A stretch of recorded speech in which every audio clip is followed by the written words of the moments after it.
Coming to you direct from Silencer Shop Studios, home of the Glass Case of Emotion. SilencerShop.com, the easiest way to buy silencers online, period. Stand by for education, enlightenment, enjoyment, and entertainment. He's not here to talk about your feelings. He's not here to say what you want to hear. He's here to say what needs to be said. Ladies and gentlemen, and children of all ages, please welcome your host, the pimp hand of America, Professor Paul Markle. Hey, what am I doing? Well, I'm going to tell you what I'm doing. I'm actually researching feral hog hunting. Yes, that's what I'm doing. And I wasn't aware until I started looking up the USDA. That's the United States Department of Agriculture. Yes, USDA, the map about the feral hog population in the United States.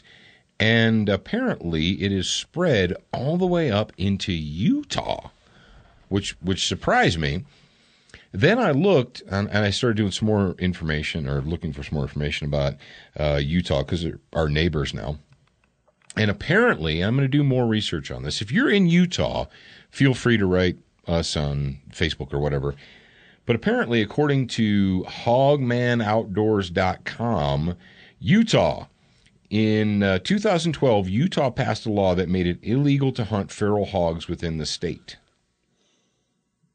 That doesn't sound right to me, but people have done stupider things, you know. So they're concerned about the wild hog population, and the solution is to make it illegal to hunt them. It's kind of, Jarrad, it's kind of like jihadis in England. You know, they made it illegal to hunt them, and then look what happened to the population. It exploded. It's crazy. I don't know. And in France, too.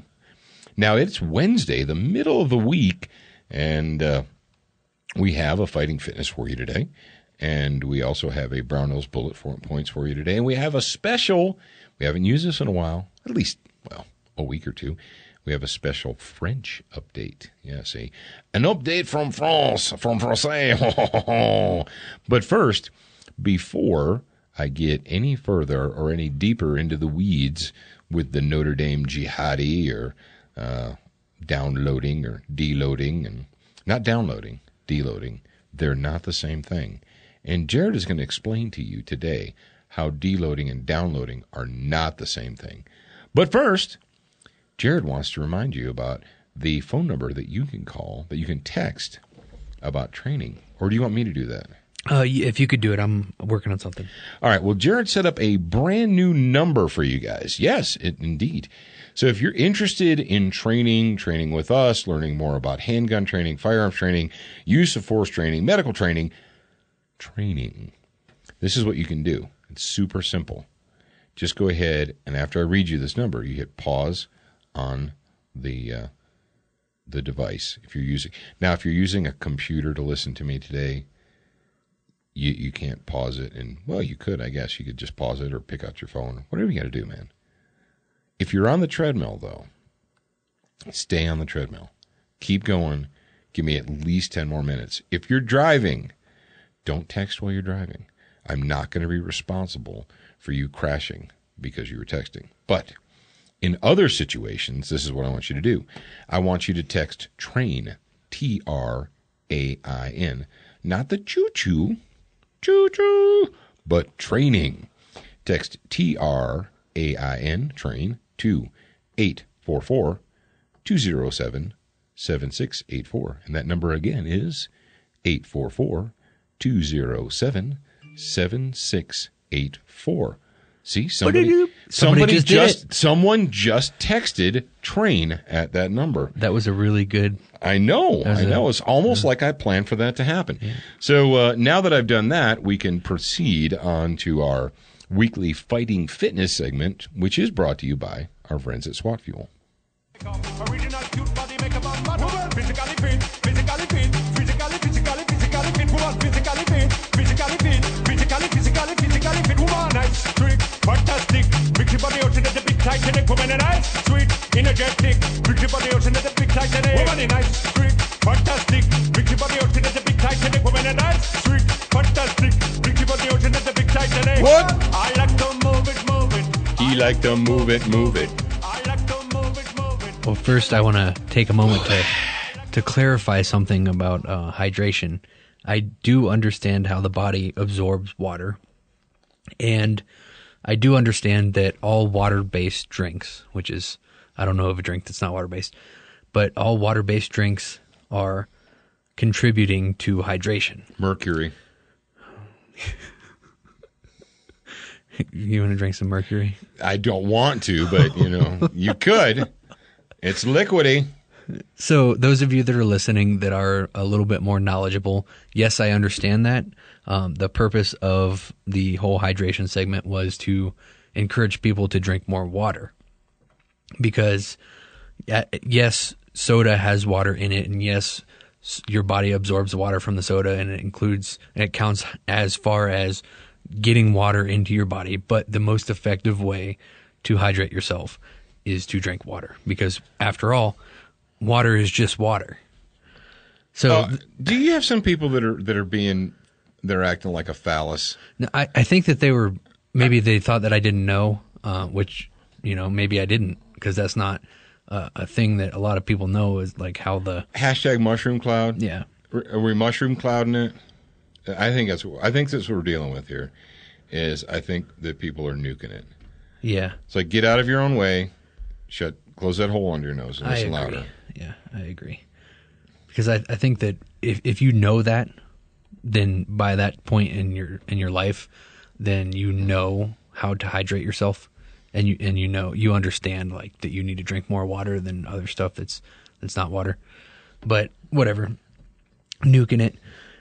So today's topic is deloading, and this is something that I've been familiar with for a while, and my assumptions in the beginning were that as a beginner, you don't need to partake in like the more advanced people. They do this thing called a deloading week or deloading couple weeks, depending on how fatigued they are. But as a novice, you don't need to do that, because the whole, like, the good thing about being a novice is that you can bounce back and recover faster than somebody that is more advanced in lifting or training. And so, yes, it's important to give your muscles rest, but as a novice, your muscles will recover fully between workouts. And if they're not recovering fully between workouts, then generally it's something to do with, it doesn't have anything to do with your training. It has more to do with your diet or your ability to sleep. And that's one thing that I wanted to bring up, was that there are several factors that go into recovery. And I'm just going to kind of glance over the top of them. There's three like main things, and it's sleep, nutrition, and obviously nutrition can be broken down into several subcategories, and then hydration as well. So sleep, nutrition, hydration, those are three factors that go into your recovery. And if you want to learn more about these, I actually just started reading Practical Programming by Mark Ripito. And it's a fantastic book. It's got a lot of way more in depth than, he's way above my pay grade. I can't go that far in depth about this stuff yet. But as far as learning more about how to rest and if you are advanced, how to do a deloading week or two, then pick up that book, Practical Programming by Mark Ripito. Practical Programming by Mark Ripito. Yep. And at ReynoldsStrong.com/#.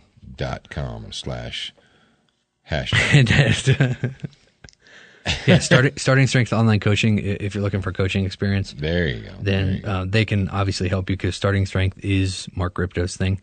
So obviously he teaches his coaches how to do this. Well, I think he would. Yeah. Yeah. All right. Crossbreed holsters. Why? Well, I'm going to tell you why. Because they're the most comfortable inside of the waistband holster that you're ever going to wear. Now, you can do anything you want because you're an American. If you're listening to me in another country, you can't do anything you want, because essentially you're a disarmed tax slave. And I'm sorry for you, but it's a fact. But if you're listening to me in the United States of America right now, and you want to wear the most comfortable highest quality in the waistband holster that you can get, well, you can just pop over to crossbreedholsters.com and they can help you out. And if you're going to carry a gun, you want to carry a gun that's rust-free. Now, it is summertime here in the United States of America. I understand that it's not down under, but here it is. And what are you going to do? You're going to sweat on your gun. Yes, you are. You're going to visit areas of high humidity. You're going to. And if you have a carbon steel firearm on your body, chances are good that some condensation will build up on it and will cause corrosion or rust. And we don't want that, because machines work the best when they are clean and well lubricated. And yes, your handgun is a simple machine. It is. Did you know that? I know. So you can find Frog Lube where? Just about anywhere. Brownell's, you can find it at froglube.com, your local favorite dealer, whatever you want to do, man. I think you probably, could you get Brownell's? Not Brownell's. Could you get Frog Lube at Amazon? I don't know. You can get it everywhere, so you really have no excuse. Green Minty, it is a bio-based firearms lubricant that is a veteran-owned American company. There you go, smarty. All right, Century Arms, the sweetest smelling arms maker in the U.S. of A. And you should be following them on their Facebook and Instagram. And if you're following Century Arms on Instagram, well, you might see some pictures of us holding our little Century Arms guns and shooting them and doing stuff with them. It's fun. It's fantastic. It's free America. It's what we do. Check them out at centuryarms.com. And if you're looking for the full line of Canik TP pistols, whether it's the TP9 SA or the SF or the SF Elite or the SFX or the TP9DA or the new, SFT? I think the threaded barrel one is SFT, right, Jarrad? And he's over there. He's like, yeah, sure. That sounds good to me. Okay. The threaded barrel one is not available at this second, but it will be soon. So pay close attention. All right. Last but certainly not least in the hit parade, Durkoot. Why? Well, because life is too short to have an ugly or a rusty gun. And if you Durkoat your gun, you can help prevent the outside of it from rusting. Now, don't Durkoat the inside. I mean, you can, because you're an American. If you want to Durkoat the springs and levers and stuff in your gun, you are allowed. It's not recommended. Pay attention. It's not recommended, but you're allowed because you're an American. You can do anything you want. Check those guys out at LauerCustomWeaponry.com, or you can go to Brownells.com and buy your Durkoat products there. It's actually LauerWeaponry.com. Lauer Weaponry? LauerWeaponry.com. LauerWeaponry.com. Thank you, Jarrad, for correcting me on that. Listeners, we produced a free training video series called 7 Training Tips That Could Save Your Life. We want you to have access to this life-saving information. Get instant access now at studentofthegun.com. Do you watch Student of the Gun TV, read the blog, and follow us on Facebook? If you answered no to any of those questions, you are wrong, but you can easily fix yourself. Go to studentofthegun.com to find everything SOTG.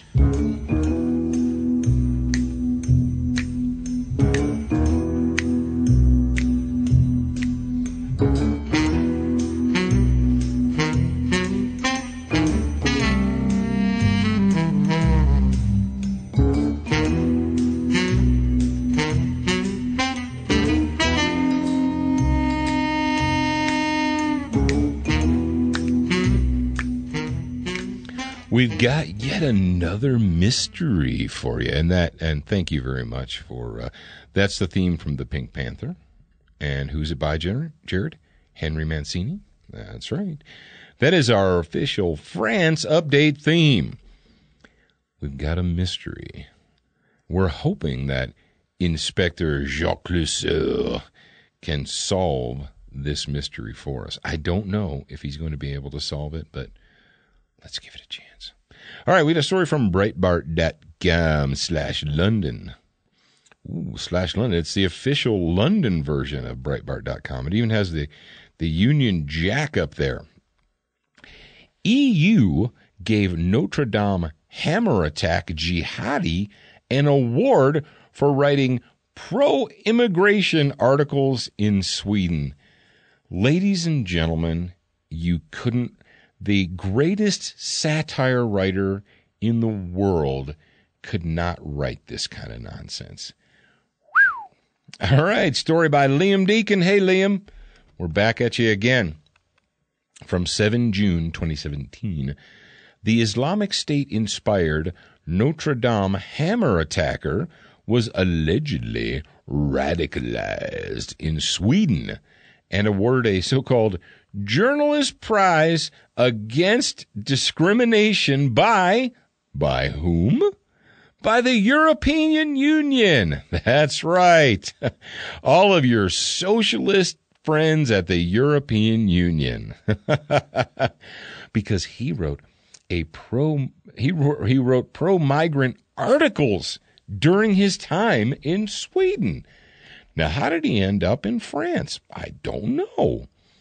The Algerian suspected jihadist Farid Ikhan, age 40, was given an award in 2009 by the European Commission, the EU's unelected executive branch, for a report about asylum seekers claiming health care in Sweden. Is this not delicious, Jarrad? Is it not delicious? Oh, the irony is so delicious here. And I believe that when you give someone an award for for promoting migrancy, and then the migrant turns on you and attacks you with a hammer, I believe that Sterling Archer would agree with me. I think Sterling Archer, O. Henry, and Alanis Morissette would agree that this is the definition of irony. Would you not, Jarrad? Are you with me on that? Yeah, I'm with you. He's with me on that. Okay. Oh, here we go. Hold on, kids. It just keeps getting better. The EU Commission's National Journalist Prize Against Discrimination was awarded to Farid Ikhan for an article dealing with asylum seekers who are not entitled to medical care and therefore forced to seek medical care, as well as healthcare staff and others who still provide healthcare to asylum seekers, the commission wrote in a statement. 8 years later, the award-winning journalist cried, "This is for Syria," while hitting a policeman with a hammer. I'm sorry, that's not funny, but it is. In front of France's iconic cathedral, that'd be the cathedral in Notre Dame. His face rings a bell. I don't know. The highly educated, well-traveled Jihadi was shot in the chest and is currently What? Was shot in the chest and is currently recovering.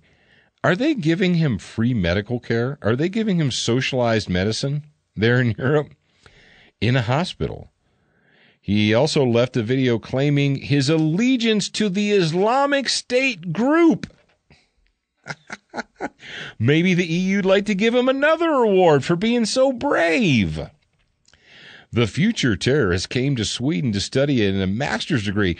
You mean these jihadis go to the colleges? What? Do you mean that there could be a bunch of jihadi terrorists hanging out on college campi worldwide who came there on student visas? What? I don't believe that for a second. That's just not possible. This is all Islamophobia. I think every bit of it is. And it's a religion of peace and brotherhood, and they just want what's best for everyone, which is to convert to Islam or die. So there you go. We thought you would just appreciate the super-de-duper delicious irony. Yes, indeed. All right, well, what do we do on Wednesdays, ladies and gentlemen? I'm going to tell you what we do on Wednesdays. We have this little thing called the Brownell's Bullet Points, where we like to talk about hardware. And I actually have not one, but two. I've got a topic that I originally was going to talk about, and then I have a bonus topic regarding hardware. So listen up, freaks.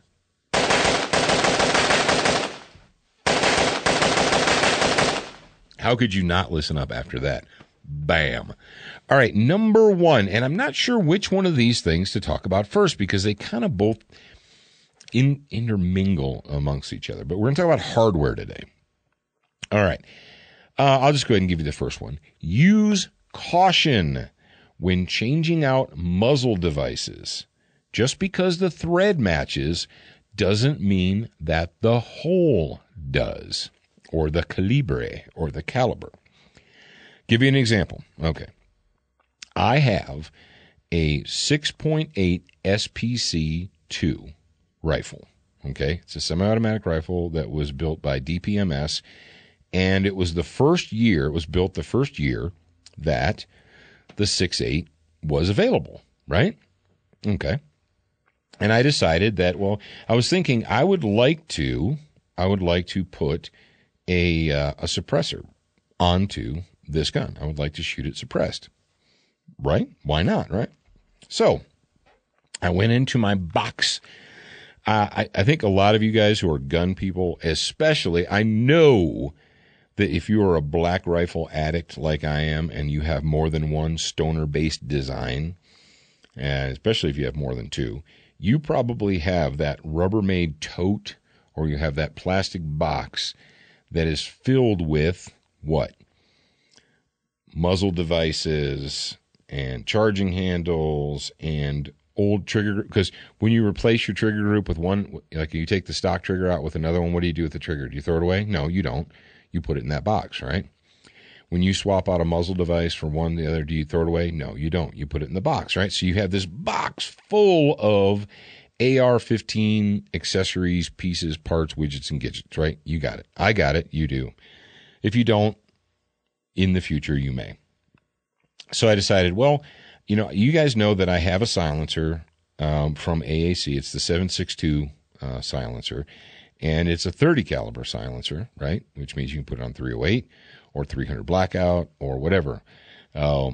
Most of the standard 30 caliber cartridges.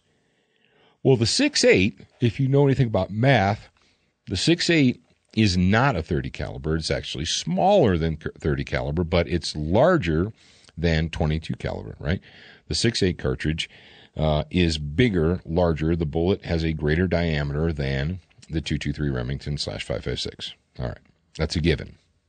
So what I did is I removed, and the thing is I'd never taken the muzzle device off of this 6.8 rifle. So, and it was a standard birdcage NATO type flash suppressor / compensator, whatever you want to call it.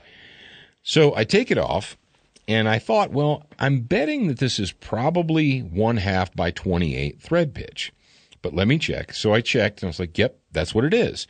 So I go to my box O stuff, and I find the dedicated suppressor adapter for my 7.62 can, right?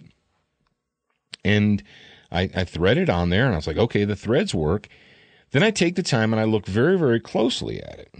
And I realize that the hole in the suppressor adapter it's probably between 22 and 25 caliber, right? It's not 30 caliber, and it's not 6.8. And just to be like dummy gorilla test, what I did was I took a 6.8 cartridge, and I just poked the muzzle device with the bullet, and the bullet would not pass through. I was like, okay, so lesson learned. What do I know? I know that if I slapped on a 1/2 by 28 adapter onto this gun, if I was thinking, okay, if I assumed, and this is where you got to be careful, if I assumed that the thread pitch on there just allowed for any muzzle device that was the same thread pitch, because you think, well, certainly the manufacturers would know, right? I mean, you're thinking, well, the rifle manufacturers wouldn't have put that thread pitch on there if it wasn't correct, right? No. If I would have done that, if I would have just gone ahead and threaded that sucker on there, put a suppressor on it, pressed the trigger, that bullet would have come all the way to the end of the muzzle. It would have hit the muzzle device, and horrible, horrible things would have happened. So I was curious. I was like, okay, I have another 6.8 rifle. I have a Wilson Combat 6.8 SPC rifle. So I went ahead and I unthreaded. I unthreaded the factory muzzle device off of the Wilson gun, and I checked it, and guess what it was? It was 5/8 by 24, which all of you hip cats out there, all of you hip AR-15 cats will know is generally accepted as a 30 caliber or 308 thread pitch. So here's what I'm going to say. DPMS did a disservice to the American gun buyer by making the thread pitch, instead of making it a 30 caliber thread pitch, by instead going the other direction and making it a 5.56 or standard 223 thread pitch. I know numbers are terrible on the radio, and it's but here's the deal. What I was able to do was to take a 30 caliber suppressor adapter for the AAC can, put it on the Wilson gun, thread it, and I did the gorilla test. And of course, a 6.8 bullet is smaller than a 30 caliber or 7.62 by whatever, 7.62 by 51, 42, 44. It's smaller than that, so it will pass through safely. So what I'm going to tell you is this. I know a lot of you guys out there, you get on catalogs, you go to gun shows, you go to gun shops, and you find the latest, greatest, coolest muzzle device, right? You know you do. And you're like, and it guarantees you, flash suppression, or most of you gun gamers out there, you're like, it guarantees you a 50% reduction in muzzle rise and movement and so forth. And you're like, yeah, rock on, man. And you get your wrenches out and you start stripping off muzzle devices and switching and swapping them. You got to be careful, because just because it will fit on there, just because the threads match, doesn't mean it's supposed to be there. And if you screw those things up, if the hole in the muzzle device is smaller than the hole in the barrel, than the bore, you're going to have a bad day. So I thought, here's, a public service announcement. Use caution when you're switching these things out, because, and then there's some companies that just use all kinds of backwards, upside down freaking thread pitches, and you don't even know what they were thinking. There is no universality. Like I said, I've got two 6.8 guns, and they have completely different thread pitches on their muzzles. So there's not like it's a universal standard, like everyone adheres to the same standard. So pay attention. Now, the other thing I want to talk about is swapping barrels on your ARs. We had a situation come up recently with a grad program member, and he said, hey, I got an AR-15 and 300 blackout, but I decided I wanted to shoot 223 through it, or 20, and I got a 223 wild, like wild and crazy. And you guys don't even know what that is. But a wild and crazy barrel, and he's been having reliability issues, swapping them out and so on and so forth. And I don't know for how many years, we've talked about AR-15s and projects and building them up from stripped lowers and so forth. And one of the things that I've mentioned quite frequently is that personally, I don't fudge around with upper receivers.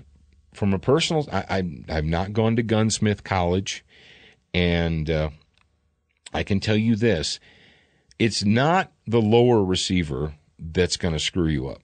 Lower receivers are pretty much gorilla proof.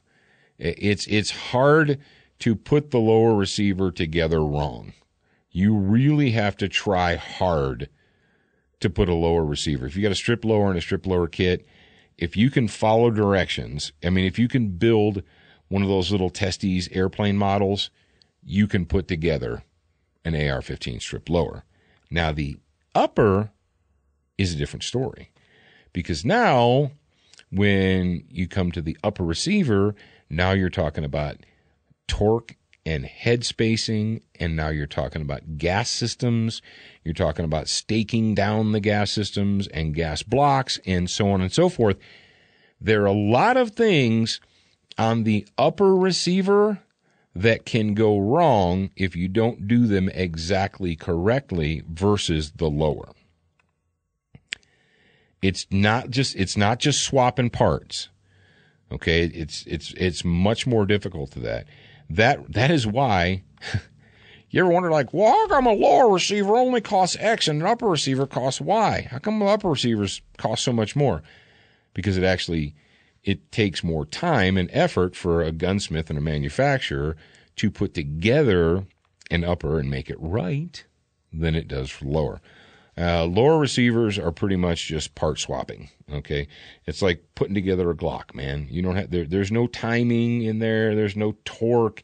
You don't have to get out the special, torque wrenches and so forth. You just put parts together. And that's what you're doing, man. You're just putting parts together. But with an upper, and you say, well, I bought a barrel wrench and I've got the special vise and I've got all the stuff. Yes, I mean I've got a big kit from Craftsman, but I'm not going to start taking my engine apart. I'm just not going to do it because I don't have the education. Now, Jarrad, who's our buddy over at the SDI, Sonora Desert Institute? Zeke, our buddy Zeke. And SDI, they don't endorse us and they don't sponsor the show, but I know that they exist and they are an official gunsmithing institute.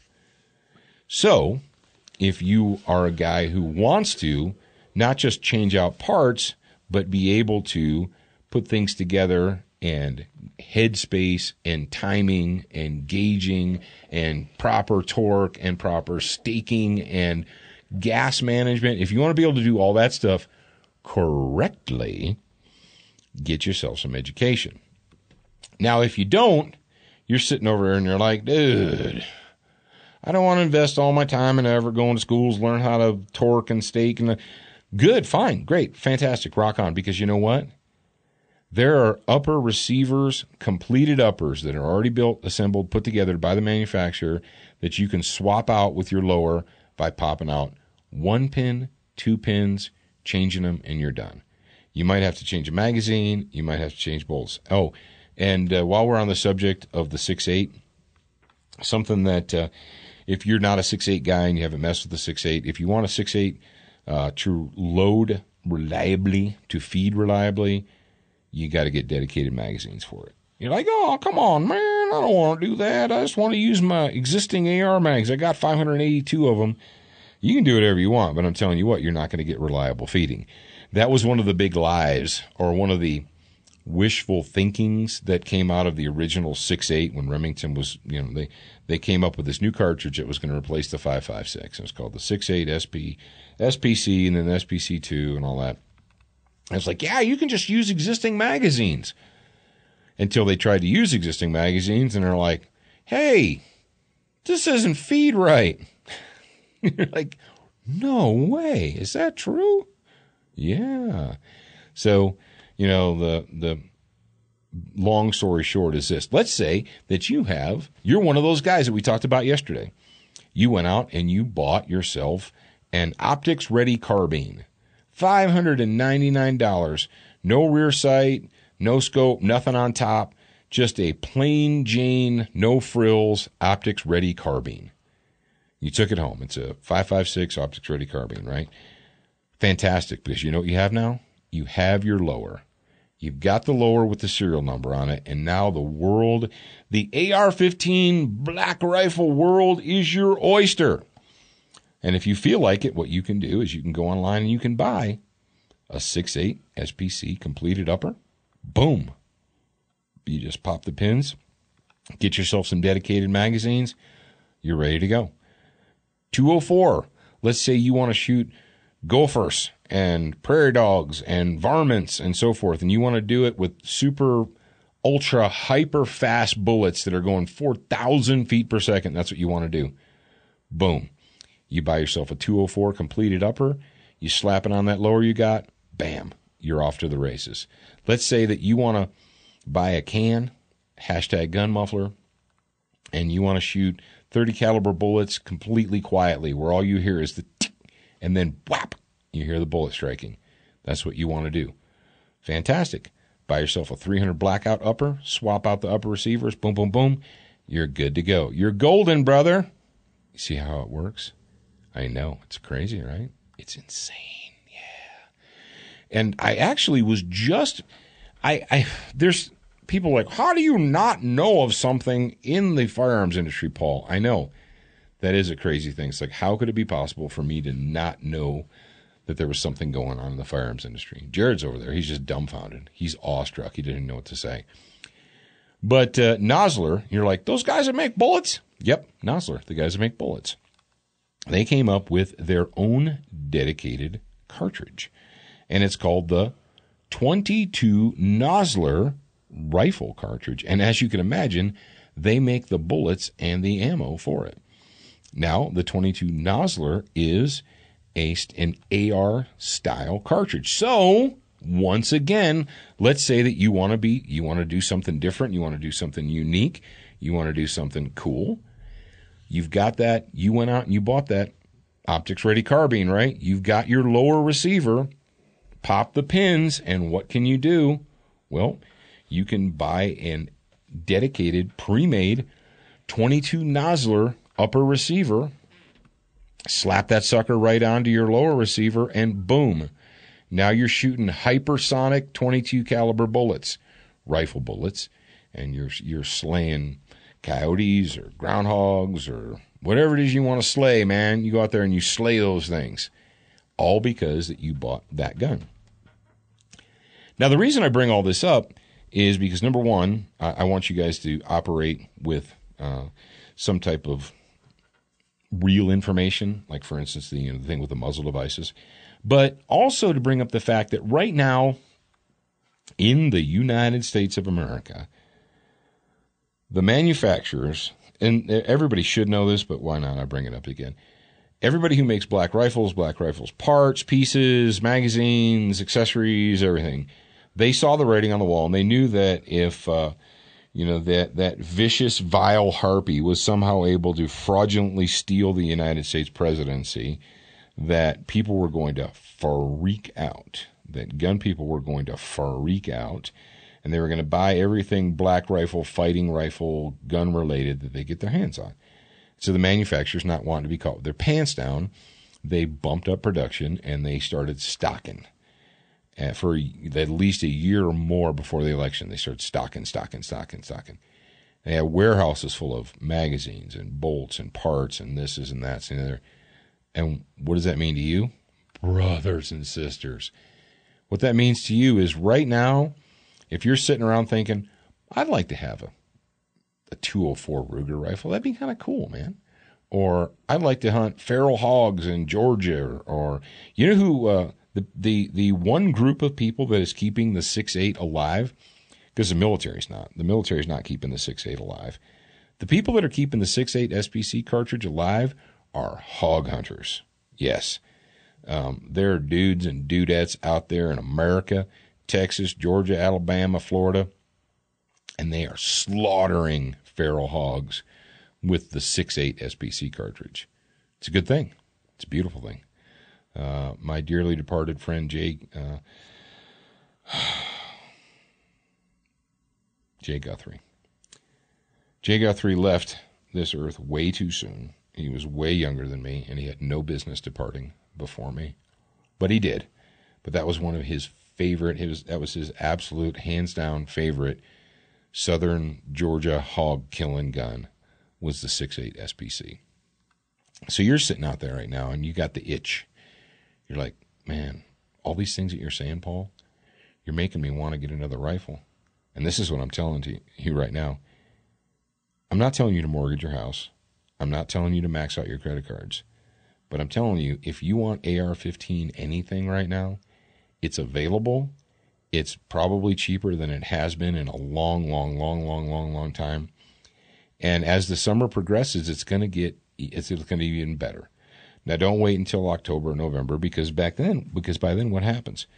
Americans are back in the field hunting again, and so the prices are going to go up on stuff. But right now, it's summertime. If an AR-15 has been on your mind, if you're thinking about a barrel swap, I got a 300, I want to make it a 22, I got a 22, I want to make it a 6.8, whatever your poison, man, pop over to Brownell's, to wherever your favorite wholesalers. I can go to Brownell's right now. You want me to do that? I can do that right now for you. Let me Google that for you.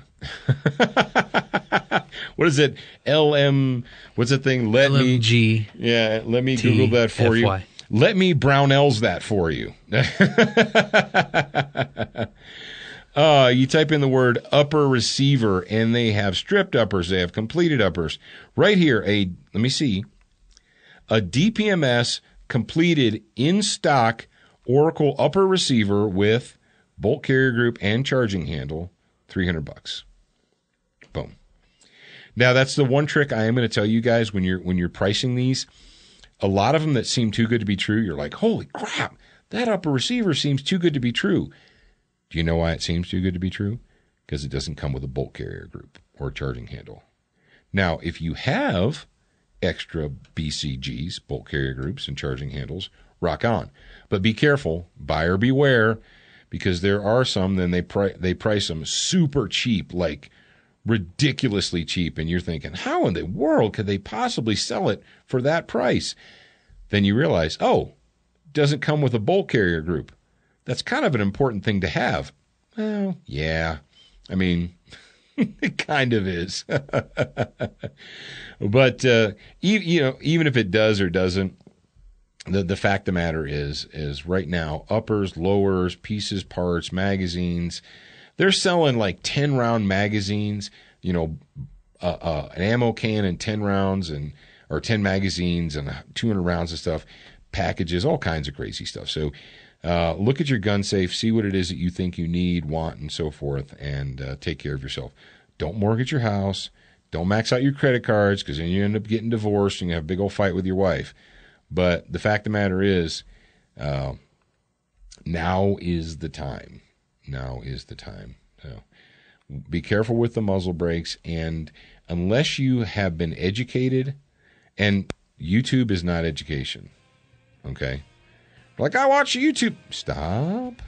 It is if it's the right person teaching you. Yeah, but the thing is, out of 150 YouTube videos, maybe 3 of them are good and the rest are bullcrap. So you just never know. I wouldn't mess with gas systems on a gun unless I'd been through a class, unless I'd been instructed. Here we go. Check this out. Aero Precision. Here's one of those optics-ready carbines I was talking about at Brownell's right now, in stock, $549. It's not going to be in stock much longer once this goes out. That's like stealing it. That's like hurry up. $549 for a brand new factory gun. I don't even know what else to tell you, brothers and sisters. All right, I'm going to tell you this: that tomorrow, it's going to be Thursday, episode 609. Police lament Indianapolis home invader's death. That's interesting. We should probably dive into that tomorrow. And of course, tomorrow is going to be a Student of the Gun homeroom and all kinds of other goodness here on Student of the Gun. So be sure that you're joining us. And remember, you are a beginner once, but you should indeed be a student for life.